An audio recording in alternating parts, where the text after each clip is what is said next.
नमस्कार, मैं हूँ श्वेता झा और आप देख रहे हैं आज तक। कहते हैं बचपन के दिन भुला ना देना। आप चाहे जीवन के किसी भी मोड़ पर पहुंच जाएं, लेकिन बचपन जरूर याद आता है। प्रधानमंत्री नरेंद्र मोदी को भी बचपन याद आता है। उनका कहना है कि बचपन के मासूमियत और बेफिक्री का जवाब नहीं। पिछले दिनों प्रधानमंत्री सेशल्स के दौरे पर गए थे। वहां के अखबार टुडे इन सेशल्स को दिए इंटरव्यू में मोदी ने कहा कि अगर जिंदगी के किसी मोड़ पर उन्हें लौटना हो तो वो बचपन में लौटना पसंद करेंगे। कामयाबी के इस मुकाम पर बचपन को नहीं भूले हैं प्रधानमंत्री नरेंद्र मोदी।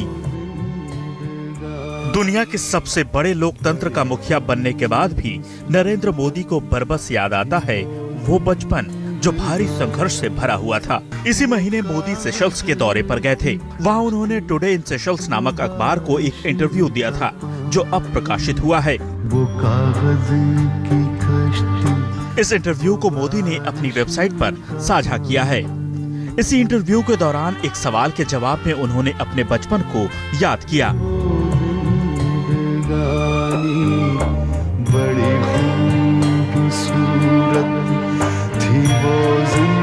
अखबार ने पीएम मोदी से पूछा था, अगर आपको अतीत में लौटना हो तो अपने जीवन के किस मोड़ पर जाना पसंद करेंगे?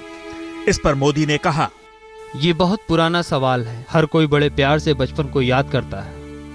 वो मासूमियत, वो बेफिक्र जीवन, सड़कों पर खेलना, तालाब में तैरना। सच में बचपन बड़ा प्यारा होता है। पीएम मोदी का बचपन और भी घटनाक्रमों से भरपूर रहा। तालाब से मगरमच्छ पकड़ने का उनका किस्सा उनके साथियों को अब तक याद है। लेकर आया था तालाब में, फिर तो और बहादुर और अच्छा बेटा बनेगा मेरा। करेगा ना ये? ठीक है माँ, जैसा आप बोलो। और वो तालाब में तैरने में नंबर 1 थे। और वो एक दिन मगर के बच्चे को घर लाए थे घर पे, तो उन्होंने माता ने बोला कि तुम बच्चे को छोड़ के आओ, तुमको कोई उठा जाता तो हमको कैसा लगता, इसीलिए उन्हें बच्चा वापस तालाब में रख दिया था।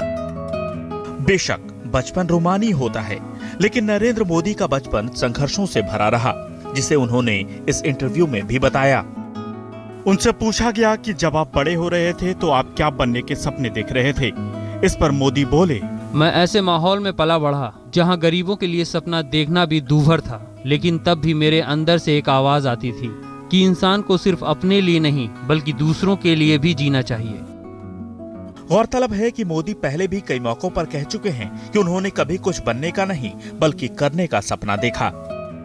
जहां से भी प्यार मिलता है, जितना प्यार मिलता है, उसको सवाया गुण का करके वापस करना, ये मेरे संस्कार है। संघर्षों को याद करते हुए पीएम ने चाय बेचने का भी जिक्र किया। सवाल था कि आपकी शुरुआती यादें कौन सी हैं?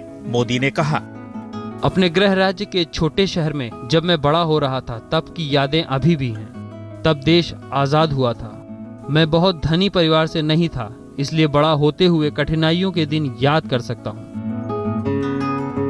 अन्य चीजों के अलावा मुझे वो दौर याद है जब मैं स्थानीय रेलवे स्टेशन पर अपने पिता के चाय के स्टॉल पर चाय बेचा करता था। एक ऐसा व्यक्ति जिसकी मां अड़ोस पड़ोस के घर में पानी भरती थी, बर्तन साफ करती थी। एक ऐसा व्यक्ति जो रेल के डिब्बे में चाय बेचता था। इंटरव्यू में उन्होंने बताया कि उन्हें खाना पकाना भी आता है, क्योंकि जिंदगी के एक बड़े हिस्से में वो घूमते रहे। किफायतपूर्ण जीवन व्यतीत करते हुए उन्होंने खाना पकाना सीखा था। टुडे इन सेशल्स को दिए इंटरव्यू में मोदी ने राजनीति को छोड़कर जिंदगी से जुड़े कई पहलुओं पर बात की है। ये शायद पहला इंटरव्यू है जिसमें कोई सियासी बात नहीं है। बातें हैं तो सिर्फ जिंदगी के विविध आयामों की। आज तक ब्यूरो। मोदी ने इंटरव्यू में दिल खोलकर बातें की। उन्होंने बापू को याद किया, पटेल का जिक्र किया, भगत सिंह, स्वामी विवेकानंद, रामकृष्ण परमहंस को भी याद किया। ये सभी प्रधानमंत्री मोदी के आदर्श महापुरुष हैं। सुनिए क्या कुछ कहा प्रधानमंत्री मोदी ने।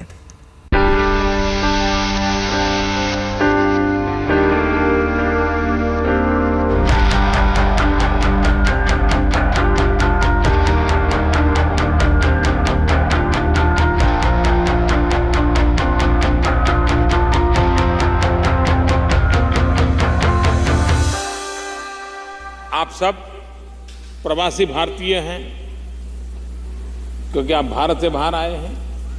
आपकी तरह एक M.K. गांधी भी, ये भी प्रवासी भारतीय थे। प्रधानमंत्री नरेंद्र मोदी के दिल में बसे हुए बापू, जब भी कोई बड़ा मौका हो, राष्ट्रपिता महात्मा गांधी को याद करना नहीं भूलते मोदी। चाहे अमेरिका के मेडिसन स्क्वायर गार्डन हो या फिर ऑस्ट्रेलिया का शहर ब्रिस्बेन, मोदी जहां भी गए बापू को याद करना कभी नहीं भूले। बापू की तरह सरदार पटेल भी पीएम मोदी के प्रिय हैं। लौह पुरुष के जीवन का उन पर इतना असर है कि उन्होंने सरदार सरोवर में स्टैचू ऑफ यूनिटी के नाम से पटेल की सबसे ऊंची मूर्ति स्थापित करने का ऐलान किया है। इसके लिए देश भर से दान में लोहा लिया जा रहा है। मूर्ति का शिलान्यास मोदी पहले ही कर चुके हैं।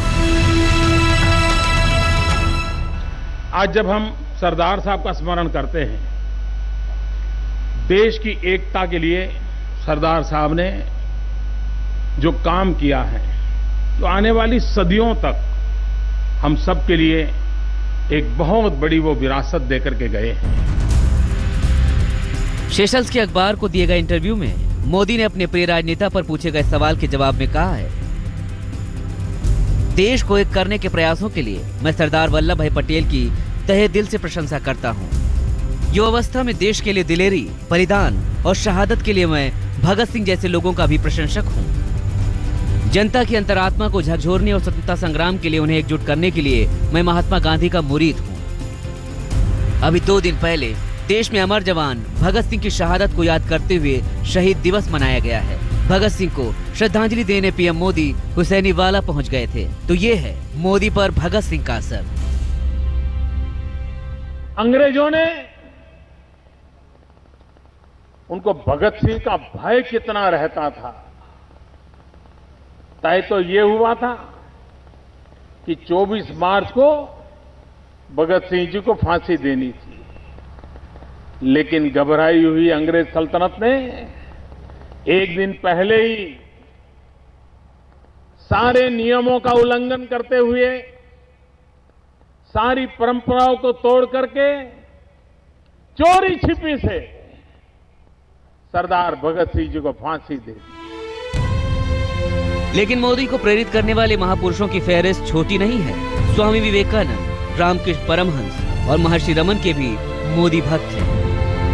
इंटरव्यू में मोदी से जब पूछा गया कि जीवित या मृत किन्हीं 3 लोगों को आपको डिनर पर बुलाना हो तो किन्हें बुलाएंगे, इस सवाल के जवाब में मोदी ने कहा, स्वभाव से मैं ऐसा व्यक्ति हूं जो आध्यात्मिक उद्देश्य से उपवास रखता है, इसलिए इस सफर में मैं ऐसे ही शख्स से मिलना चाहूंगा। इसमें मेरी पहली पसंद स्वामी विवेकानंद, रामकृष्ण परमहंस और महर्षि रमन जैसी शख्सियत होंगे। ये ऐसे महापुरुष हैं जिन्हें डिनर की जरूरत नहीं। देश का प्रधानमंत्री बनने के बाद मोदी की व्यस्तता बढ़ी है, लेकिन राजकाज का ख्याल रखते हुए भी उनका आध्यात्मिक चिंतन कम नहीं हुआ है। इंटरव्यू में उन्होंने साफ कहा है कि पर्वतराज हिमालय उनका पसंदीदा स्थान है। कहा जाता है कि मोदी 18 साल की उम्र में घर छोड़कर हिमालय चले गए थे। 2 सालों तक अज्ञातवास में रहकर घनघोर तपस्या की थी। आज तक ब्यूरो। मोदी जब भी बात करते हैं, कर्म की बातें करते हैं, सच्चाई की बातें करते हैं, निस्वार्थ कर्म की बातें करते हैं। टुडे इन सेशल्स अखबार को दिए इंटरव्यू में मोदी जिंदगी के उन तमाम पहलुओं पर बातें करते हुए नजर आए जो राजनीति के शोर शराबे में अक्सर छूट जाती है। आइए आपको दिखाते हैं मोदी के इंटरव्यू का अगला हिस्सा। मशहूर उपन्यासकार आर.के. नारायण के उपन्यास पर बनी ये फिल्म पीएम मोदी को खास पसंद है। टुडेज इन सेशल्स को दिए गए इंटरव्यू में पीएम मोदी ने इस फिल्म का खास जिक्र किया है। पीएम मोदी से जब सवाल पूछा गया कि आपकी पसंदीदा फिल्म कौन सी है और क्यों, तो उन्होंने कहा, आमतौर पर फिल्मों के प्रति मेरा झुकाव नहीं है, लेकिन युवा अवस्था में मैं उत्साह के साथ फिल्में देखता था, लेकिन तब भी मैं सिर्फ मनोरंजन के लिए फिल्में नहीं देखता था। इसकी जगह मैं फिल्मों में जिंदगी के सबक ढूंढा करता था। मुझे याद है एक बार मैं अपने कुछ दोस्तों और शिक्षकों के साथ मशहूर हिंदी फिल्म गाइड देखने गया था। फिल्म देखने के बाद दोस्तों के साथ मेरी गंभीर बहस हुई। मेरा कहना था कि फिल्म का केंद्रीय विषय है कि हर किसी को आखिरकार अपनी अंतरात्मा से गाइड होना पड़ता है, लेकिन तब चूंकि मैं युवा था इसलिए मेरे दोस्तों ने इसे गंभीरता से नहीं लिया। अंतरात्मा, अध्यात्म और कर्म, इन चीजों की मोदी के जीवन में विशेष अहमियत है। सत्यमेव जयते को उन्होंने पसंदीदा कोट बताया है, जबकि खुद रिलैक्स करने के लिए उन्हें काम करना पसंद है। मोदी ने कहा, वक्त पर पूरी तरह से काम खत्म कर देने से बड़ा आराम और कोई नहीं दे सकता। मैं जानता हूं कि जगह बदलना, काम से छुट्टी लेना खुद को रिलैक्स करने का सामान्य माध्यम है, लेकिन अपने अनुभवों से मेरा मानना है कि योगा कामर्सु कौशलम, काम में कौशल ही योग है। इसी से मुझे संतुष्टि मिलती है।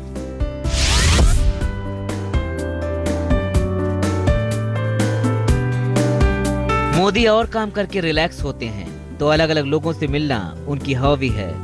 हॉबी के बारे में मोदी ने कहा, मैं लोगों से मिलना पसंद करता हूँ। वास्तव में अलग अलग क्षेत्र के लोगों से मिलना और उनके अनुभवों से सीखना मुझे पसंद है। मुझे एकांत में चिंतन करना पसंद है। जी हाँ, आपको याद होगा जब लोकसभा चुनाव में वोटों की गिनती हो रही थी तो पूरा देश नतीजा जानने के लिए टीवी सेट से चिपका हुआ था, लेकिन पीएम मोदी एकांत में योग और ध्यान कर रहे थे। ये खुलासा ब्रिटिश लेखक लांस प्राइस की किताब से हुआ था।